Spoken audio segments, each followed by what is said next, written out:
ನೀವು ಅಯೋಧ್ಯಕ್ಕೆ ಹೋದಂತ ಅನುಭವ ಏನಾದ್ರು ಹೇಳ್ಬೋದು? ಅನುಭವ ಅಂತಂದ್ರೆ ನಿಮಗೆ ಬಹಳ ಆಗಲ್ಲ ಅಂತಂದ್ರೆ ಸ್ವಲ್ಪದಲ್ಲಿ ಯಾಕೆಂದ್ರೆ ಅನಂತ್ ಕುಮಾರ್ ಅವರು ನಾವು ಶಿರ್ಸಿಯಿಂದ 72 ಜನರನ್ನ ಕರ್ಕೊಂಡು ಹೋದ್ವಿ.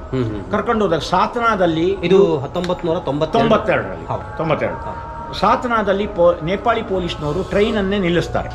ಆವಾಗ ನಾವು ಅನಂತ್ ಕುಮಾರ್ ಅವರು 25 ಜನ ಕರ್ಕೊಂಡು ಒಂದು ಕಬ್ಬಿನ ಗದ್ದೆಯಲ್ಲಿ ಅಡಿಕೊಂತೇವೆ ಉತ್ತರ ಪ್ರದೇಶ. ಚಿತ್ರಕೂಟಕ್ಕೆ ಹೋಗ್ಬೇಕು, ನಮಗೆ ಗೊತ್ತಿಲ್ಲ. ಅಲ್ಲಿ ಒಂದು ಭಯ್ಯ, ಅವನಿಗೆ ಕನ್ನಡ ಬರುವುದಿಲ್ಲ, ಅವನಿಗೆ 100 ರೂಪಾಯಿ ಕೊಟ್ವಿ, ನಾವು ಕೊಡ್ತೇವೆ ಅಂತ. ರಾತ್ರಿ ಬ್ಯಾಟ್ರಿ ತಗೊಂಡು ಚಂಬಲ್ ಕಣಿವೆ ಅಂದ್ರೆ ಮಿನಿ ಚಂಬಲ್ ಕಣಿವೆ ಅಂತ, ಅಲ್ಲಿಂದ ಮಧ್ಯಪ್ರದೇಶ, ಅಲ್ಲಿಂದ ನಾವು ಚಿತ್ರಕೂಟಕ್ಕೆ ಮಂದಾಕಿನಿ ನದಿಯನ್ನು ದಾಟಿ ಚಿತ್ರಕೂಟ ಪರ್ವತಕ್ಕೆ ಬೆಳಗ್ಗೆ 6:30ಗೆ ತಲುಪಿದ್ದೇವೆ. ಬೆಳಗ್ಗೆ ಅಲ್ಲಿ ಹೋಗಿ ಚಿತ್ರಕೂಟದಲ್ಲಿ ನಮ್ಮ ಸಮಾವೇಶ ಇತ್ತು, ಸ್ವಾಮೀಜಿಗಳೆಲ್ಲರೂ ಇದ್ರು, ಆವಿನ ಮಿನಿಸ್ಟ್ರು, ಪೇಜಾವರ್ ಶ್ರೀಗಳು ಇದ್ರು. ಅಲ್ಲಿ ಹೋಗಿ ನಾವು ಕರ್ನಾಟಕ ಸಂಘ ಅಂತ ಇತ್ತು, ಒಂದೊಂದು ಶೆಡ್ ಬೇರೆ ಮಾಡಿದ್ವಿ. ಅಲ್ಲಿ ನಾವು ಒಂದು ಮೈಕ್ ತಗೊಂಡು ನಾನು ಹೇಳಿದೆ, ಕರ್ನಾಟಕದಿಂದ ಉತ್ತರ ಕನ್ನಡದಲ್ಲಿ ಬಂದವರು ನಮ್ಮ ಶೆಡ್ಡಿಗೆ ಬನ್ನಿ ಅಂತ ಬರೆದಾಗ ನಮ್ಮ ಬಂಧುಗಳೆಲ್ಲ ಬಂದು ಅದರ ನಂತರ ಅವತ್ತು ಅಲ್ಲಿ ನಮಗೆ ತರಬೇತಿಗಳನ್ನು ಕೊಟ್ಟರು, ಹೈರಿಂಗ್ ಮಾಡಿ. ಮುಲಾಯಂ ಸಿಂಗ್ ಯಾದವ್ನ ಇದು ಗೊತ್ತಿದೆ ನಿಮಗೆ, ಪ್ರತಿ ರೋಡ್ ನಲ್ಲಿ ಕಬ್ಬಿಣದ ಬೇಲಿ ಹಾಕಿದ್ದಾರೆ, ಯಾರು ಕೂಡ ನುಸುಳು ಹಾಕಿಲ್ಲ.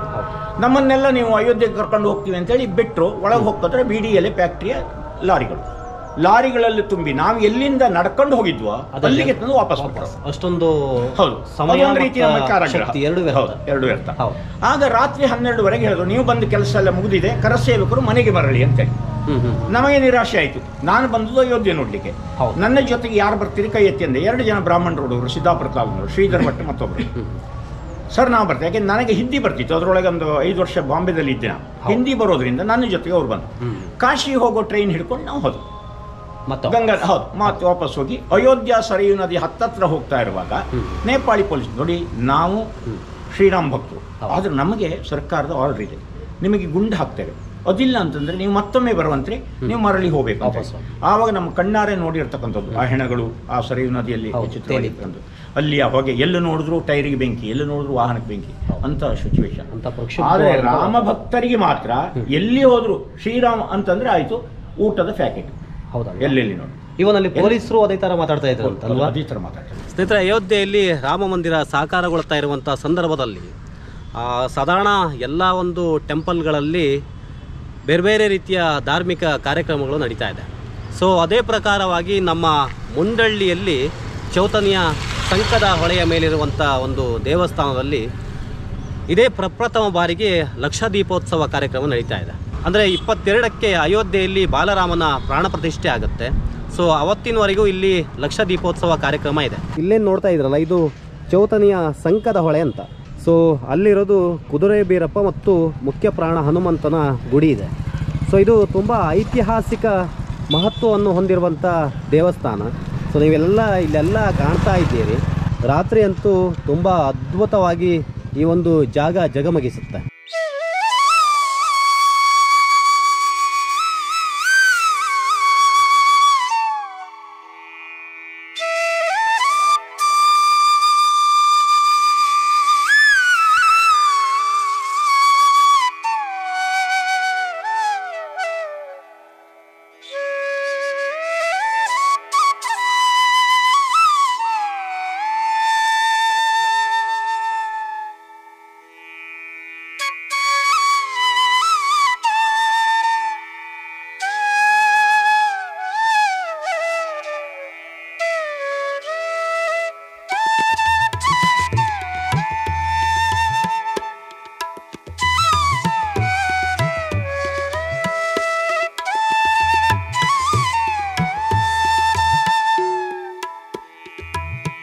ಸ್ನೇಹಿತರೆ, ಭಟ್ಕಳದಲ್ಲಿ ಇದೊಂದೇ ಅಲ್ಲ, ಒಟ್ಟು ಅಷ್ಟ ದಿಕ್ಕುಗಳಲ್ಲಿ 8 ಹನುಮಂತನ ಗುಡಿಗಳಿದೆ. ಒಂದು ಲೆಕ್ಕದಲ್ಲಿ 9 ಅಂತ ಕೂಡ ಹೇಳ್ತಾರೆ. ಸೊ ಒಟ್ಟಿನಲ್ಲಿ ಎಲ್ಲ ದಿಕ್ಕುಗಳಲ್ಲೂ ಹನುಮಂತನ ಗುಡಿಗಳಿದೆ. ಅದರಲ್ಲಿ ಒಂದು ದೇವಸ್ಥಾನ ಈ ಕುದುರೆ ಬೀರಪ್ಪ ದೇವಸ್ಥಾನದ ಪಕ್ಕ ಇರುವಂಥ ಮುಖ್ಯ ಪ್ರಾಣ ಹನುಮಂತನ ದೇವಸ್ಥಾನ. ಇದು ದ್ವಾರ ಮಂಟಪ.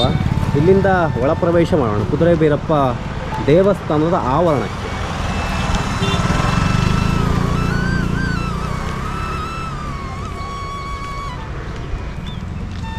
ಹಾಗೆ ಇಲ್ಲಿದೆಯಲ್ಲ, ಇದು ಕುದುರೆ ಬೀರಪ್ಪ ದೇವಸ್ಥಾನದ ಸ್ನಾನಘಟ್ಟ. ಇದು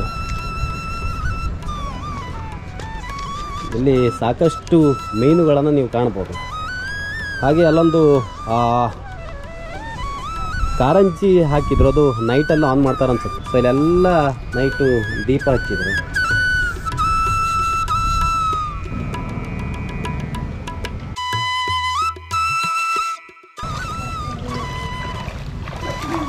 ಹಂಗೆ ಮಾಡುವ ಹಂಗೆ ಇಲ್ಲ ಆಗ್ತದೆ ಆಗ್ತದೆ ಆಗ್ತದೆ ನೈಟ್ ಮಾಡೋ ಟ್ರೈಲ್ ಮಾಡ್ತಾ ಇದ್ರಲ್ಲ. Okay okay.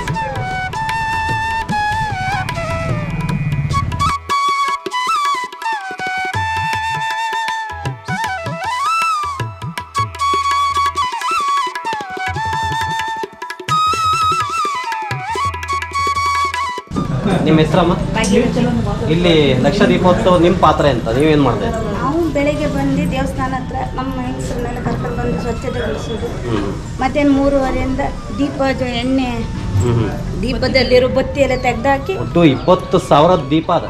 ಪ್ರತಿನಿತ್ಯ 20,000 ದೀಪದ್ದು ಬತ್ತಿ, ಹಳೆ ಬತ್ತಿ ತೆಗೆದು ಹೊಸ ಬತ್ತಿ ಹಾಕಿ ಎಣ್ಣೆ ಹಾಕಿ ಹೊಸ ಬತ್ತಿ ಹಾಕ್ಬೇಕು.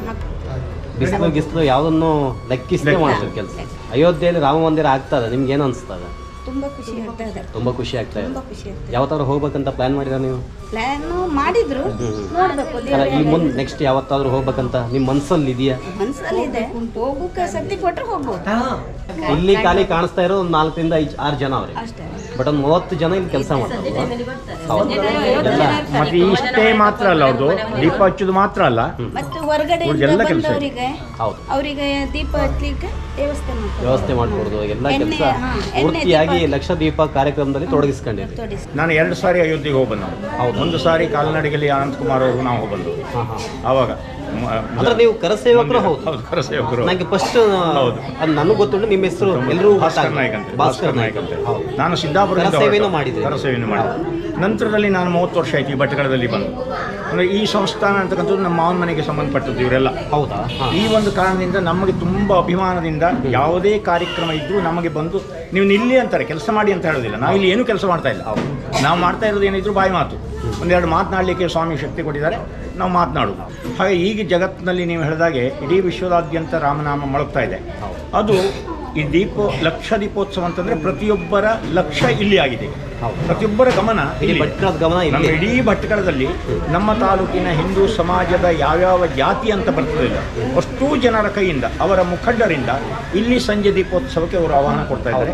ಅವ್ರು ಬಂದು ದೀಪ ಮಾಡ್ತಾರೆ. ತುಂಬಾ ವಿಶೇಷವಾಗಿ ನಿಜವಾಗಿ ಯಾರನ್ನು ಕಡೆಗಣಿಸ್ತಾರೆ. ಆಲ್ಮೋಸ್ಟ್ ಯಾವುದೇ ಒಂದು ಕಾರ್ಯಕ್ರಮ ನಡೆಯುವಾಗ ಒಂದು ಜಾತಿಗೆ ಸಂಬಂಧಪಟ್ಟ ಆಗೋದು ಜಾಸ್ತಿ. ಇಲ್ಲಿ ಹಾಗಾಗ್ತಾ ಇಲ್ಲ. ಮತ್ತೆ ಆ ಬಂದವರು ಕೂಡ ಸಂತೋಷ ಪಟ್ಟು ಹೋಗಿದ್ದು ಅಂತಂದ್ರೆ, ಅಪ್ಪ ಈ ವಯಸ್ಸಿನಲ್ಲಿ ನನ್ನ ದೀಪ ಹಚ್ಚಿದ್ರಲ್ಲ ನನ್ನ ಕೈಯಿಂದ. ಹಾಗಾಗಿ ಕೃತಜ್ಞತಾ ಭಾವದಿಂದ ಈ ಮಂದಿರಕ್ಕೆ ಕೃತಜ್ಞತೆಯನ್ನು ಸಲ್ಲಿಸಿ ಹೋಗ್ತಾ ಇದ್ದಾರೆ. ಇದು ಇಲ್ಲಿಗೆ ನಿಲ್ಲಬಾರದು. ಈ ಮುಖಾಂತರವಾಗಿ ಆದರೂ ಈ ಪ್ರಾಜ್ವಲ್ಯಮಾನ ದೀಪ ಕೇವಲ ಹಣತೆಯಲ್ಲಿ ಬೆಳಗುವುದಲ್ಲ, ಪ್ರತಿಯೊಬ್ಬ ಹಿಂದುವಿನ ಮನಸ್ಸಿನಲ್ಲಿ ನಡೆದರೆ, ಈ ಸಂಬಂಧಪಟ್ಟ ಏರಿಯಾಕ್ಕೆ ಆ ಮನಸ್ಸಿನಲ್ಲಿ ಹುಟ್ಟಿದರೆ, ಇನ್ನು 1 ವರ್ಷ 2 ವರ್ಷದೊಳಗೆ ಈ ಮಂದಿರವೂ ಕೂಡ ಬೃಹತ್ತಾದಂಥ ರಾಮ ಮಂದಿರ ಆದಂಗೆ ಆಗಬೇಕು ಅನ್ನೋಂಥದ್ದು ನಮ್ಮೆಲ್ಲರ ಪರಿಸರ ತುಂಬಾ ಅನುಕೂಲ ಆಗಿದೆ, ಬಹಳ ಅನುಕೂಲ. ಯಾಕೆಂದ್ರೆ ಅಲ್ಲಿ ನದಿ ಹೇಳಿದ್ನಲ್ಲ ಮೊದಲೇ, ಅದಕ್ಕೆ ಇಲ್ಲಿ ಒಂದು ಕಡೆಯಿಂದ ಸುರಾಬಿ ನದಿ ಅಂತ ಹೇಳ್ತಾರೆ. ಇದಕ್ಕೆ ಯಾವ ಕಾರಣದಿಂದ ಗೊತ್ತಿಲ್ಲ, ಸುರಬಿ ಅಂತ ಹೇಳ್ತಾರೆ. ಹಾಗೆ ಅಲ್ಲಿ ಸರಯು ನದಿ, ಇಲ್ಲಿ ಶರಾಬಿ ನದಿ ಅಂತ ನಾನು ಹೇಳ್ತೇನೆ, ಸಂಕದ ಹೊಳೆ ಅಂತ ಕೂಡ ಹೇಳ್ತಾರೆ. ಹಾಗಾಗಿ ಈ ಒಂದು ಕಾರಣದಿಂದ, ಮತ್ತೆ ತೆಂಗು ಕಂಗುಗಳ ನಾಡು ಇದು ನಿಮ್ಗೆ ಗೊತ್ತಿದೆ. ಹಾಗಾಗಿ ಈ ಭಾಗದಲ್ಲಿ ಅಮ್ಮ ಹೇಳಿದಾಗೆ ಪ್ರತಿ ಮನೆಯ ಪ್ರತಿ ಸದಸ್ಯರು ಇಲ್ಲಿ ಬಂದು ಸಂತೋಷ ಪಡ್ತಾ ಇದ್ದಾರೆ. ಘರ್ಷಣೆ ಬರಬಾರ್ದು ಇಲ್ಲಿ. ಯಾಕೆಂದ್ರೆ ಒಂದು ಚೂರು ಯಾರಾದ್ರೂ ತಪ್ಪಾದ್ರೆ ಆ ತಪ್ಪುಗಳನ್ನ ಪರಿಗಣಿಸಲೇಬೇಡಿ, ಸರಿ ಯಾವುದಿದೆ ಅದನ್ನ ನಾವು ಮಾಡ್ಕೊಂಡು ಹೋಗೋಣ ಅಂತ. ಈ ಕಾನ್ಸೆಪ್ಟ್ ಹೆಂಗೆ ಬಂತು ನಿಮಗೆ? ಯಾವಾಗ ಅನಿಸ್ತು ಇದು ಮಾಡ್ಬೋದು ನಾವು ಅಂತ? ನಮಗೆ ಏನಂತಂದರೆ, ಈ ಒಂದು ದೇವಸ್ಥಾನದಲ್ಲಿ ಒಂದು ಜೀರ್ಣೋದ್ಧಾರ ಆಗಬೇಕು ಅಂತ ಒಂದು ಜೀರ್ಣೋದ್ಧಾರ ಸಮಿತಿಯನ್ನು ರಚನೆ ಮಾಡಿದ್ವಿ. ಹಾಗಾಗಿ ಈ ಒಂದು ಜೀರ್ಣೋದ್ಧಾರ ಆಗಬೇಕು ಅಂತಂದರೆ ಇದರಲ್ಲಿ ಏನಾದರೂ ಒಂದು ಒಳ್ಳೆ ಕಾರ್ಯ ನಡಿಬೇಕು ಮೊದಲಿಗೆ. ಯಾಕೆಂತಂದರೆ ಇದೊಂದು ವೇದಿಕೆ ಆಗಬೇಕು ನಮಗೆ. ಆ ಕಾರಣಕ್ಕೆ ಒಂದು ಯೋಚನೆ ಮಾಡ್ತಿದ್ದೆ, ಜೀರ್ಣೋದ್ಧಾರ ಸಮಿತಿ ಆಡಳಿತ ಮಂಡಳಿಯಲ್ಲಿ ಯೋಚನೆ ಮಾಡಿದ್ವಿ. ಆವಾಗ ಅದೇ ಸಮಯದಲ್ಲಿ ನಮಗೆ ರಾಮ ಮಂದಿರ ಉದ್ಘಾಟನೆಯ ಒಂದು ಚಿಂತನೆ ಬಂತು. ಈ ಸಮಯದಲ್ಲಿ ನಾವು ಲಕ್ಷ ದೀಪೋತ್ಸವವನ್ನು ಮಾಡೋಣ ಅಂತೇಳಿ ಎಲ್ಲ ಒಂದು ಸಭೆ ಮಾಡಿದ್ವಿ. ಮಾಡೇ ಬಿಡೋಣ ಅಲ್ಲಿ ಅಂದರೆ ನಮಗೆ ಸಮಯ ಅಡೆದಾಡಿತ್ತು. ಅಂದರೆ ಯಾವಾಗ ಉದ್ಘಾಟನೆ ಅವ್ರದ್ದು ಇನ್ನೂ ನಿಗದಿಪಡಿಸಿರಲಿಲ್ಲ, ನಿಗದಿ ಆಗಿರಲಿಲ್ಲ. ಆ ಸಮಯದಲ್ಲಿ ಅಲ್ಲಿ ತನಕ ವೇಟ್ ಮಾಡಿದ್ವಿ. ಆ ಸಮಯ ಅಲ್ಲಿಂದ ನಿಗದಿ ಆದ ನಂತರ ನಾವು ಏನು ಮಾಡಿದ್ವಿ, ಜನವರಿ 18ರಿಂದ 22 ತನಕ ಲಕ್ಷ ದೀಪೋತ್ಸವ ಮಾಡೋಣ. ತಾಲೂಕಿನ ಎಲ್ಲ ಸಮಾಜದವರನ್ನ ಒಂದೇ ವೇದಿಕೆಯಲ್ಲಿ ಕರೆದು ನಾವೆಲ್ಲ ಹಿಂದೂ, ನಾವೆಲ್ಲ ಒಂದು ಅನ್ನುವಂಥ ಭಾವನೆಯಿಂದ ನಾವು ಈ ಕಾರ್ಯಕ್ರಮ ಮಾಡಬೇಕು ಅನ್ನೋ ಯೋಚನೆ ಆಗುತ್ತೆ. ತಾಲೂಕಿನ ಎಲ್ಲ ಕಡೆಗೂ ಬ್ಯಾನರ್ ಅನ್ನು ಮೊದಲೇ ಹಾಕಿದ್ವಿ. ತಾಲೂಕಿನಲ್ಲಿರುವಂಥ ನಗರ ವ್ಯಾಪ್ತಿಯಲ್ಲಿ ಬರುವಂಥ ಸಾಧಾರಣ 26 ಸಮಾಜದವರನ್ನ ನಾವು ಒಂದೇ ವೇದಿಕೆ ಪ್ರತಿದಿನ 5ರಿಂದ 6 ಸಮಾಜ ಮುಖಂಡರನ್ನ ಬಂದು ಅವರನ್ನ ದೀಪ ಉದ್ಘಾಟನೆ ಅಷ್ಟೇ ಅಲ್ಲ, ಸಾಧಾರಣ ಒಂದು 5ರಿಂದ 6 ದೇವಸ್ಥಾನದ ಧಾರ್ಮಿಕ ಕ್ಷೇತ್ರದ ಮುಖಂಡ ಅಂದ್ರೆ ಅಧ್ಯಕ್ಷತೆ ಅವರನ್ನು ಕೂಡ ಗುರುತಿಸಿ ಇಲ್ಲಿಗೆ ಅವ್ರನ್ನ ಕರ್ಕೊಂಡ್ಬಂದು ಅವರಿಗೆ ಅವ್ರ ಮುಖಾಂತರ ದೀಪ ಬೆಳಗಿಸಿ ನಂತರದಲ್ಲಿ ಈ ಕಡೆ ಭಜನೆ ಕಾರ್ಯಕ್ರಮ ಪ್ರಾರಂಭ ಆಗ್ತದೆ, ಈ ಕಡೆ ಲಕ್ಷ ದೀಪೋತ್ಸವ ಪ್ರಾರಂಭ ಆಗ್ತದೆ ಅನ್ನೋದು ಯೋಚನೆ. ಅಂದ್ರೆ ರಾಮ ಅಂತಂದ್ರೆ ಈ ನಮ್ಮೆಲ್ಲರ ಒಂದು ಆರಾಧ್ಯ ದೈವ. ಈ ದೇಶದ ಅಂದ್ರೆ ಈ ದೇಶದ ಪ್ರತಿಯೊಂದು ಹೆಣ್ಮಗಳು ಕೂಡ ರಾಮನಂತಹ ಪತಿಯೇ ಬೇಕು ಅಂತ ಬಯಸ್ತಾಳೆ. ಅಂದ್ರೆ ರಾಮನ ಬಗ್ಗೆ ಈ ದೇಶದಲ್ಲಿ ಇರುವಂತ ಶ್ರದ್ಧೆ ಅತಿ ಹೆಚ್ಚು. ಸರ್ವಗುಣ ಸಂಪನ್ನ. ಈ ಲಕ್ಷ ದೀಪ ಅಂತ ಹೇಳೋದು ನಮ್ಮ ಭಟ್ಕಳಕ್ಕೆ ಹೊಸ ಕಾನ್ಸೆಪ್ಟ್ ಅನ್ಸುತ್ತೆ. ಮೀನ್ಸ್ ಬೇರೆ ಕಡೆ ಎಲ್ಲ ಆಗ್ತಾ ಇರೋದು ನಾವು ನೋಡ್ತಾ ಇರ್ತೀವಿ. ನಾವು ಇಲ್ಲಿಂದ ಧರ್ಮಸ್ಥಳಕ್ಕೆ ಹೋಗ್ತೀವಿ, ಅದು ಮಾಡೋಕ್ಕಾಗುತ್ತಂತ ನಿಮ್ಗೆ ಅನ್ಸುತ್ತಾ ಅವಾಗ? ಇಲ್ಲ, ಯಾಕಂದ್ರೆ ನಮ್ಗೆ ಸಹಕಾರ ಕೊಟ್ಟಿರುವುದು ನಮ್ಮ ಆಡಳಿತ ಮಂಡಳಿ ಮತ್ತೆ ಜೀರ್ಣೋದ್ಧಾರ ಸಮಿತಿ ಜೊತೆಲಿ ಊರಿನ ಯುವಕರು. ಮಾಡೋಣ, ನಾವೊಂದು ಸಭೆ ಕರೆದ್ವಿ, ಗ್ರಾಮದಿಂದ ಸಭೆ ಕರೆದ್ವಿ, ಹೇಗೆ ಮಾಡೋಣ ಅಂತೇಳಿ ಸಭೆ ಕರೆದವಾಗ ಅವರಲ್ಲಿ ಖಂಡಿತ ಮಾಡೋಣ, ಅದಕ್ಕೆ ಯಾವ್ಯಾವ ರೀತಿ ಬೇಕು ಅಂತ ರೂಪುರೇಷೆ ನೀವು ಹಾಕಿ ನಾವು ಅದ್ರ ದುಡಿಲಿಕ್ಕೆ ತಯಾರಿದ್ದೇವೆ ಅಂತ ಯುವಕರೆಲ್ಲ ಬಂದ್ರು. ನಂತರದಲ್ಲಿ ಮತ್ತೆ ಮಹಿಳೆಯರೇ ಬಂದ್ಬಿಟ್ರು, ಎಲ್ಲ ಗೃಹಿಣಿಯರು ಬಂದ್ರು. ಸಂಪೂರ್ಣವಾಗಿ ಸಹಕಾರ. ಹೌದು, ನಿಮ್ಗೆ ಯಾವ ರೀತಿ ಅಂತ ಹೇಳಿ ರಾಮ. ಹೌದು, ನೀವು ಯಾವ ರೀತಿ ಮಾಡ್ತೀವಿ ಅಂತ ನಾವು ಮಾಡ್ತೇವೆ. ಇವತ್ತಿಗೂ ಹಾಗೆ ಆ ಮಹಿಳೆಯರು ಬೆಳಿಗ್ಗೆನೆ ಬಂದು ದೇವಸ್ಥಾನ ಆವರಣ ಸ್ವಚ್ಛಗೊಳಿಸ್ತಾರೆ. ಮಧ್ಯಾಹ್ನ 3 ಗಂಟೆಯಿಂದ 20,000 ಮತ್ತೆ ಪುನಃ ಹಣತೆ ಇಟ್ಟು ಅದಕ್ಕೆ ಕ್ಲೀನ್ ಮಾಡಿ ಅದಕ್ಕೆ ಅಲ್ಲಿ ಮತ್ತೆ ಪುನಃ ದೀಪ ಇಟ್ಟು ಅದಕ್ಕೆ ಮತ್ತೆ ಬತ್ತಿ ಇಟ್ಟು ಎಲ್ಲ ತಯಾರಿ ಮಾಡಿ ಕೊಡ್ತಾರೆ. ಈ ಸಂಕದ ಹೊಳೆ ಮಧ್ಯದಲ್ಲಿ ರಾಮನ ಪ್ರತಿಕೃತಿಯನ್ನ ಹಾಕಿರೋದು ತುಂಬಾ ಸೊಗಸಾಗಿ ಕಾಣಿಸ್ತಾ ಇದೆ. ಅಲ್ಲೊಂದು ಕೃತಕ ಕಾರಂಜಿ ಇದೆ, ಅದು ಸಂಜೆಯಲ್ಲಿ ಆ ಕಾರಂಜಿ ಓಪನ್ ಆಗುತ್ತೆ, ಕ್ಲೋಸ್ ಅಲ್ಲಿ ಇದೆ. ರಾತ್ರಿ ವೇಳೆಯಲ್ಲಿ ಇಲ್ಲಿ ಸಂಪೂರ್ಣವಾಗಿ ದೀಪವನ್ನು ತೇಲ್ಬಿಡ್ತಾರೆ. ಇಲ್ಲಿ 1000 ದೀಪ ಅಂತ. ನೀವು ಸಾಧ್ಯವಾದರೆ ಇವತ್ತು ಮತ್ತು ನಾಳೆ 2 ದಿನ ಮಾತ್ರ ಕಾರ್ಯಕ್ರಮ ಬಾಕಿ ಇದೆ. ಆ ಸಲುವಾಗಿ ನಿಮ್ಗಿರೋದು 2 ಚಾನ್ಸ್. ಇಂಥ ಕಾರ್ಯಕ್ರಮ ತುಂಬ ರೇರ್ಲಿ ನಿಮ್ಗೆ ಕಾಣೋದು ಸಿಗೋದು. ಈ ಕಾರ್ಯಕ್ರಮವನ್ನು ಕಣ್ತುಂಬಿಕೊಳ್ಳಿ, ಒಂದಷ್ಟು ಧಾರ್ಮಿಕ ಪ್ರಜ್ಞೆ ಮೂಡುತ್ತೆ. ಅದಕ್ಕಿಂತ ಹೆಚ್ಚಾಗಿ ಮನುಷ್ಯನಿಗೆ ಕೋಟಿ ಇದ್ರೂ ನೆಮ್ಮದಿ ಅಂತ ಹೇಳೋದು ಬರೋದು ಇಂಥ ಜಾಗದಾಗ ಮಾತ್ರ. ಎಷ್ಟೋ ದುಡ್ಡಿರ್ಬೋದು, ಆದರೆ ನಮಗೇನು ಬೇಕಾಗಿದೆ ಮಾನಸಿಕ ನೆಮ್ಮದಿ ಅದು ಸಿಗಲ್ಲ. ಜೊತೆಗೆ ಯಾವತ್ತು ಮನುಷ್ಯನಿಗೆ ಮಾನಸಿಕ ನೆಮ್ಮದಿ ಸಿಕ್ತು ಆವಾಗ ಆಟೋಮೆಟಿಕ್ಲಿ ಅವನ ಆರೋಗ್ಯನೂ ಕೂಡ ಸುಧಾರಣೆ ಆಗುತ್ತೆ, ದೈಹಿಕವಾಗಿ ಆರೋಗ್ಯವಾಗಿರ್ತಾನೆ. ಸೊ ಈ ಒಂದು ವಿಡಿಯೋ ನಿಮ್ಗೆ ಇಷ್ಟ ಆಗಿದ್ದಲ್ಲಿ ಲೈಕ್ ಮಾಡಿ, ಶೇರ್ ಮಾಡಿ, ಹಾಗೆ ಕಮೆಂಟ್ ಮಾಡಿ. ಜೊತೆಗೆ ನಮ್ಮ ಚಾನಲನ್ನು ಸಬ್ಸ್ಕ್ರೈಬ್ ಮಾಡೋದನ್ನು ಕೂಡ ಮರಿಬೇಡಿ ಅಂತ ಹೇಳ್ತಾ ಧನ್ಯವಾದಗಳು.